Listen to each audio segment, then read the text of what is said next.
Recently, I have been getting many questions regarding which laptop is best under that 60,000 rupees price range. So I decided why not make a video about it. So recently I used a laptop which is the HP AU111TX. So today we are going to find out whether or not it is the best laptop under that 60,000 rupees price range. So without wasting any more time, let's get started. First of all, let's go ahead and directly address the elephant in the room, that is its performance. To talk about specifications, it comes with an Intel Core i5 processor which is 7th generation, that is Kaby Lake. So that is a very big thumbs up from my side because it is the latest generation processor. So HP decided not to sacrifice on the processor, which is again a very good thing. It also comes with 8GB RAM and 2GB dedicated graphics from Nvidia, which is the GeForce 940MX. So on paper, this machine should run very efficiently. But in my day-to-day performance, I noticed that all these things don't work to their full potential. HP have used all these top-notch specs, but yeah, the optimization is not that good. So I would say that the optimization could have been a little bit better, but it is not to its full potential. But that is okay. Still, the performance is way better than most of the laptops out there. So this machine is very good for normal gaming, that is 1080p gaming. Although it doesn't have a 1080p display, the games run really smooth. So in terms of gaming, you won't have any problem. But if you want to use it for some other tasks like video editing, then you might notice some problems. So if you want a machine for video editing, I'll suggest that you should go ahead and build a PC because there is nothing like that. Also, if you want a good machine for heavy gaming, then also you should go ahead and just build a PC because that is the best option for gaming out there. Overall, this machine is really good for normal stuff like if you are a coder, a programmer, a website developer, or if you are an occasional gamer, then this machine is really good for you. So next up, let's talk about that display now. I was very disappointed with the display because it is still not 1080p. Like seriously, my smartphone has a 1080p display and this laptop still doesn't have a full HD resolution display, which is a very big disappointment. The viewing angles are not great, and after using my MacBook Air, I was really disappointed by that display because my MacBook Air has a way better display than that. So yeah, one thing where these laptops can improve is display because come on, we are in 2017, we need at least 1080p displays if we are paying 60,000 rupees. So display, I would suggest that it's not a very good display. Moving on, let's talk about the build quality now. I would say that HP have done a really good job in the build quality. The hinge is not that great, but it is very good. It is better than most of the laptops out there. The weight balance is also good, and overall the look of the laptop is way better than most of the laptops out there in that price point. Obviously, it is not as good as the MacBooks, but still, it is really good, and the build quality gets a very big thumbs up from my side.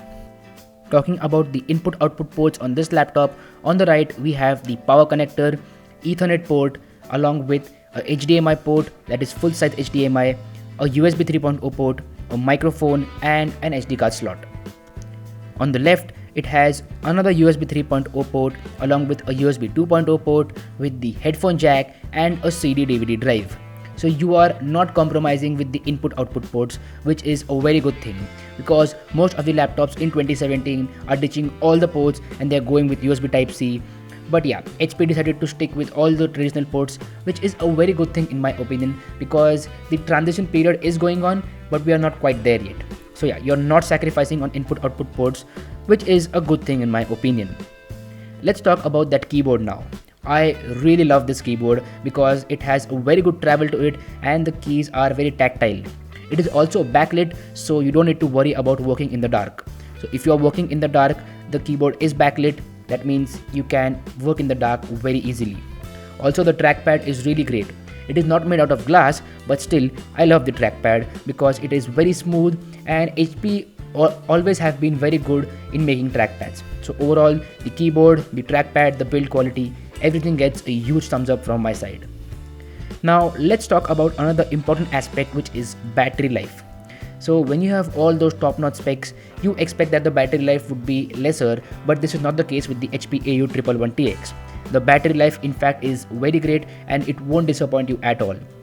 So on a full charge, and if you want to do gaming, it will give you about 4 to 5 hours of battery life, which is really great in that price point. So again, battery life will get a very big thumbs up from my side.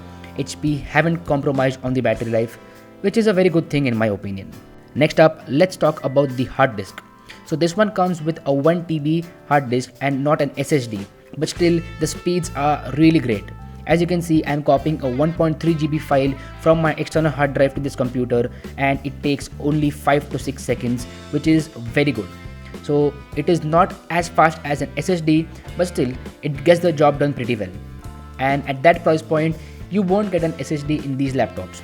If you want an SSD, then you would have to go with the MacBook Air, which is a very big compromise because you get only 128 or 256 GB of storage.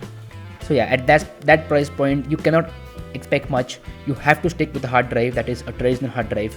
But still, the one that HP are using in this laptop is pretty good and it has awesome speeds. So no complaints with the hard drive whatsoever. Also, a newer version of this laptop, that is the HP AU111TX, is already available in the market. The difference between the two is that the newer version has 4 GB dedicated NVIDIA graphics, which is the 940MX, and the previous one, that is the 111TX, had 2 GB graphics. So yeah, there is an improvement in the GPU.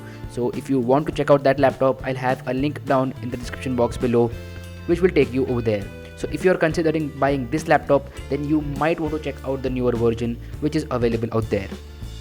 So my final verdict is that this laptop is really great in its performance, but the optimization part could have been better. I mean, it has an Intel Core i5 7th generation processor, but it is not optimized to its full potential, so you won't get the most out of it.